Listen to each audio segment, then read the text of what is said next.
بزرگوں نے اللہ کے فضل و کرم کو مانگنے کا طریقہ یہ بتایا ہے کہ اللہ سے فضل و کرم نہ مانگو، جو کر رہا ہے وہ فضل و کرم ہے۔ آج کل مفاد پرست کے پاس اپنے مفاد کا تحفظ سیاست کے علاوہ اور کوئی نہیں ہے۔ اپنی ہستی سے زیادہ کام کرنا ہلاکت ہے، اور اپنی ہستی سے کم کام کرنا بددیانتی ہے۔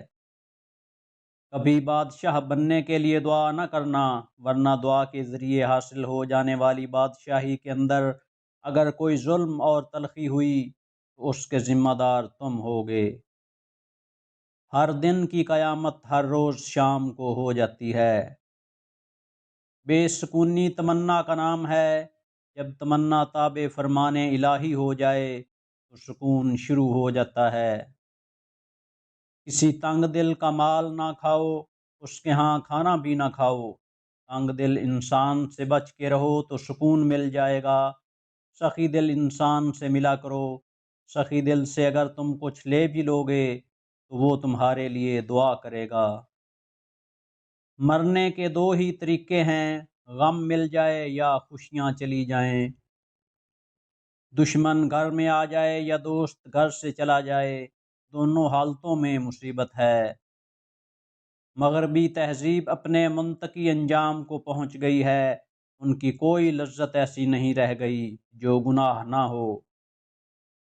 جہاں آپ اللہ کے سامنے جواب دہ ہیں وہاں آزاد نہ ہونا، اور جہاں آزاد ہیں وہاں پر پابند نہ ہونا۔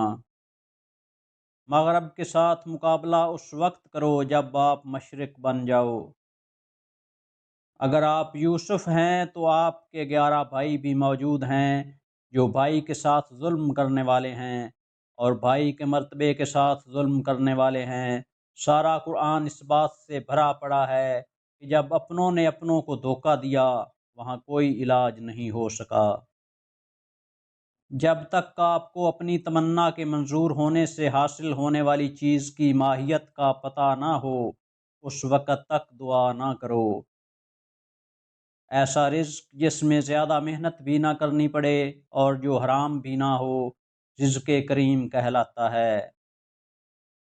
جب تک انسان کا میلان یا رویہ درست نہ ہو، اس کی محنتیں درست نہیں ہوتیں۔ اگر تیرے باپ کی شادی ہوئی تھی تو تیری بھی ہو جائے گی۔ شادی پیسوں سے نہیں بلکہ اللہ کے حکم سے ہوتی ہے۔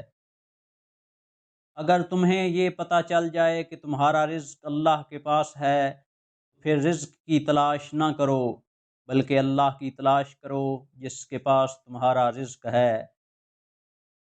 جہاں دو راستے آتے ہیں وہاں سوچ آتی ہے۔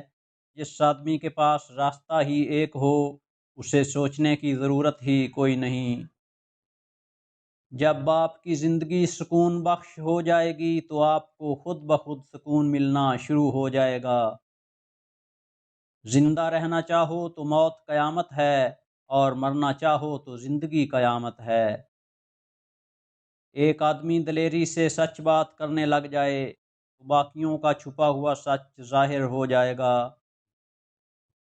دین سے اس طرح محبت کرو جس طرح دنیا دار دنیا سے کرتا ہے۔ اگر زندگی کا کیا ہوا حاصل آخرت میں کام نہیں آتا تو اس حاصل کو محرومی کہو۔ ہر آدمی اپنے سے زیادہ دانا کے سامنے بے وقوف ہے، اور آپ کو آپ سے بڑا دانا ہمیشہ ملے گا۔ بہت سارے سوالات سے نکل کر جب آدمی ایک سوال میں داخل ہوتا ہے اس کا سفر واضح ہو جاتا ہے۔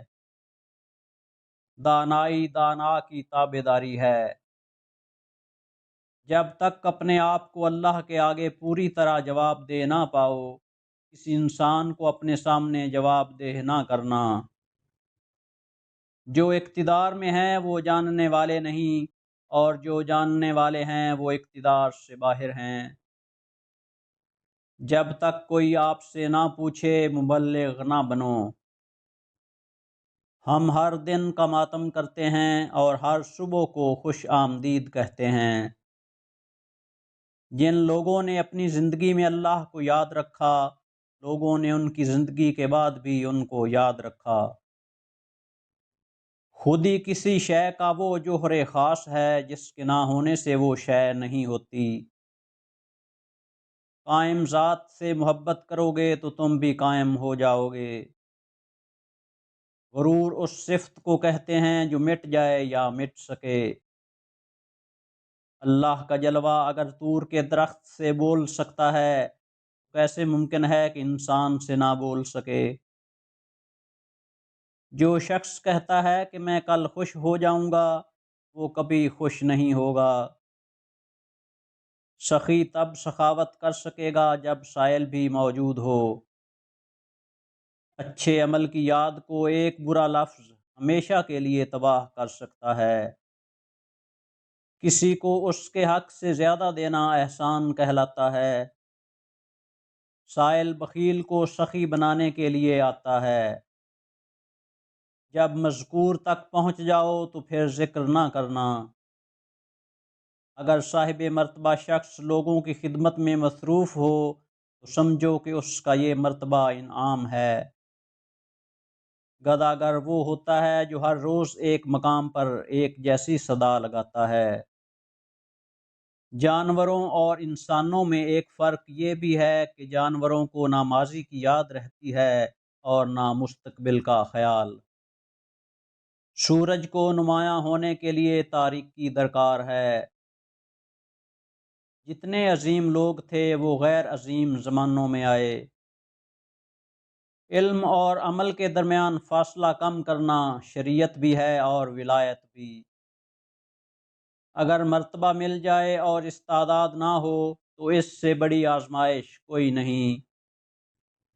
خوراک تھوڑی کھائیں تو طاقت ملے گی، خوراک زیادہ کھائیں تو طاقت چھن جائے گی۔ اگر علم عمل کا شاہد نہ ہو تو وہ علم حجاب اکبر ہے۔ اللہ کا بڑا کرم ہے کہ اس نے ہمیں بھولنے کی صفت دی ہے، ورنہ ایک غم ہمیشہ کے لیے غم بن جاتا۔ نااہل کو اہلیت کا مقام مل جائے تو اس کی جاب بھی خطرے میں ہوگی اور ایمان بھی۔